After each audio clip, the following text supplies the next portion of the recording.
Marcel Gisler, bonjour. Bonjour. Réalisateur d'un film qui s'appelle Mario. Alors on va mettre tout de suite les points sur les i. Mario, c'est un footballeur. Il est gay. C'est quand même un sujet difficile à porter, non? Difficile à porter. Difficile à mettre à l'écran, puisque c'est un sujet un peu délicat. Non, c'est pas la combinaison du foot et du gay qui était difficile, c'était surtout les scènes de football qui sont difficiles à porter sur l'écran parce que il faut travailler avec beaucoup des extras, il faut travailler avec des acteurs qui savent jouer au foot, il faut travailler avec le trucage numérique. Alors c'était ça le défi le plus grand en fait. Prenons les choses depuis le début. Quelle est l'histoire de Mario? Mario, c'est un jeune joueur de foot en Suisse, à Berne, très talentueux. Il fait partie de U21, ça veut dire moins que 21 ans. C'est l'année où tous décident pour les jeunes joueurs s'ils vont être professionnels ou pas. Alors là, il y a une grande compétition. Et dans cette équipe, il y a un deuxième joueur, c'est aussi un attaquant, comme on dit en français, pour les... Attaquant, on va dire, parce que là, j'avoue que je suis pas du tout sportif et je connais rien au foot. Je connais le mot en allemand, Stürmer, ça veut dire c'est les joueurs qui marquent les buts à la fin, comme par exemple Cristiano Ronaldo, c'est un Stürmer. Peut-être c'est attaquant. Je sais pas. Bon, on va dire attaquant. Je vais passer pour un imbécile, mais je ne connais rien au foot. Alors, ces deux joueurs dans la même équipe, ils jouent presque dans la même position, attaquants tous les deux, donc. Ouais, voilà. Et il y a un petit problème, les deux, ils tombent amoureux. Et naturellement, ça ne va pas dans le football parce que c'est un tabou encore aujourd'hui. Et après, il y a des rumeurs dans l'équipe et dans le club. Et après, comme ça va développer cette histoire. On ne va pas raconter plus de l'histoire. Non, mais la question est claire. Est-ce qu'ils peuvent vivre leur histoire d'amour et jouer au foot en même temps? C'est un sujet difficile puisqu'en fait, les gays et le sport, à part peut-être certains sports très particuliers, mais on n'en parle jamais. C'est comme un tabou. On est en train de... Là, vous mettez les points sur les i, sur un tabou, être gay et faire du sport. Chez les femmes, c'est passé un peu mieux, puisqu'il y a eu des femmes dans les Jeux Olympiques qui sont avérées, qui ont montré qu'elles étaient lesbiennes, alors que là... Oui, mais dans les sports masculins, ça semble être un tabou. Mais il y a des exceptions. Hein. On m'a dit que dans le rugby, il y a des joueurs connus dans les premières ligues qui vivent ouvertement leur homosexualité. Peut-être c'est une question économique, parce que le football professionnel, c'est un produit qui a un business global avec des chiffres d'affaires incroyables. On le sait, tout le monde le sait. C'est pas des millions, c'est des milliards aujourd'hui. Et peut-être il y a une sorte d'équation. D'équation. Le plus haut les chiffres d'affaires ils sont, et le plus populaire les athlètes, peut-être le plus adapté et conformiste l'image qu'ils sont forcés à porter à l'extérieur. Là, c'est un peu ma théorie. C'est une question économique. Comment vous est venue l'idée de traiter ce sujet? Alors, c'était mon co-scénariste, Thomas Hess, qui est venu avec l'idée vers moi. Et quand il m'a parlé de ça, je pensais l'idée est peut-être un peu trop évidente, puisque ce sujet était présenté et traité dans les médias pendant des années. Et on a fait une petite enquête et j'étais surpris qu'il n'y avait jamais eu un film, un long métrage qui traitait le sujet, une histoire d'amour gay dans le foot professionnel. Alors je me suis pensé pourquoi pas essayer, être le premier. Et tout de suite, c'était très clair pour moi que cet environnement hostile, moderne, fournit un trame idéal, parfait pour une histoire d'amour, avec tous les conflits, une histoire d'amour tragique, peut-être. Question indiscrète, est-ce que vous avez rencontré des vrais footballeurs gays ou autres sportifs gays qui vous ont parlé de ce problème, de leur façon de vivre ou de ne pas vivre leur sexualité? Oui, j'avais la chance de rencontrer un joueur de foot, mais il n'était plus actif. Globalement vu, il y a maintenant c'est un Américain qui a fait son coming out il y a quelques semaines en Amérique. Alors c'est le seul qui est actif, en même temps il dit je suis gay. En Allemagne il y avait deux, Markus Urban, et plus tard c'était Thomas Hitzelsberger, qui jouait en Angleterre et il était aussi dans l'équipe nationale allemande. Il a arrêté, les deux, ils ont arrêté d'abord leur carrière et ils ont fait leur coming out plus tard. J'avais la possibilité de parler avec Markus Urban. Il a lu une version très tôt du scénario et il m'a parlé un peu, il m'a donné ses conseils. Il m'a parlé d'une pression énorme qui pèse sur les épaules d'un joueur gay. C'est pas seulement la pression normale chaque joueur doit porter, parce que c'est énorme ce que les clubs et les spectateurs attendent d'un joueur professionnel. Ils veulent voir des buts, c'est clair. C'est toujours le but, c'est marquer les buts dans le football. C'est ça qui compte. Et c'est une pression énorme. Mais pour un joueur gay, il y a en addition cette pression de se cacher permanent, ce jeu cache-cache permanent. Vous avez parlé au départ que vous avez rencontré donc des joueurs allemands. Le film a été tourné dans la langue, le suisse allemand et l'allemand, puisqu'en fait, pour quelqu'un qui parle un petit peu l'allemand, il y a des moments où on ne comprend pas.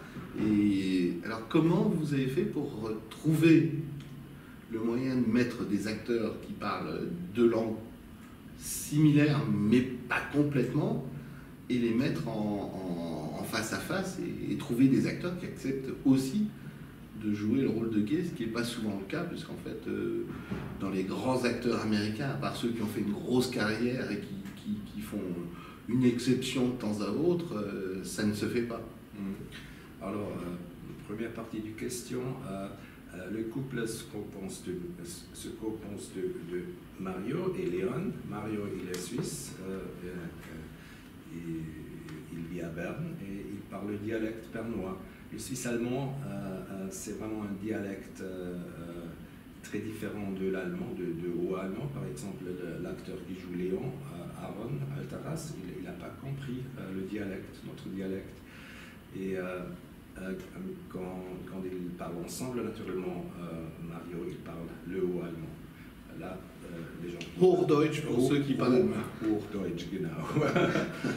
Mais même les Allemands, ils ne peuvent pas comprendre l'idiome suisse-allemand.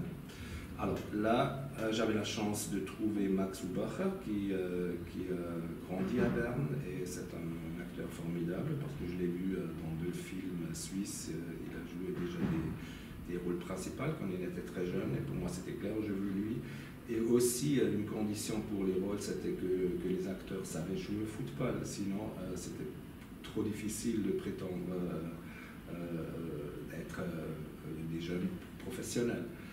Et la deuxième partie de la question, aujourd'hui je crois qu'il y a beaucoup des acteurs qui ont compris que ce n'est pas un obstacle pour leur carrière de jouer un rôle gay. Il y a quand même des jeunes acteurs qui refusent de jouer un rôle comme ça, mais les deux, ils ont pris ça comme une challenge professionnel de jouer les caractères, et ils pensaient que le sujet traite une question sociale très importante. Ils sont très idéalistes tous les deux.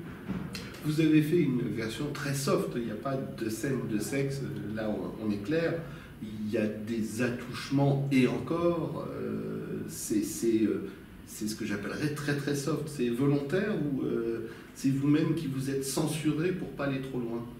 Oui, je me suis censuré un peu, mais il y a deux raisons. Parce que je pensais que ce film devait être vu pas seulement de la communauté gay, parce qu'il traite justement une question que les gens hétérosexuels oui, j'aimerais qu'il y ait une sensibilisation sur les questions des gens qui peuvent peut-être comprendre il y a des éléments dans le sport qui sont difficiles pour quelques gens, pour quelques athlètes. L'autre chose était que ces deux jeunes hommes qui n'ont pas grande expérience sexuelle, alors je ne voulais pas aller très loin, ils sont peut-être un peu maladroits quand ils font l'amour la première fois ensemble. Alors j'ai décidé d'aller pas trop loin.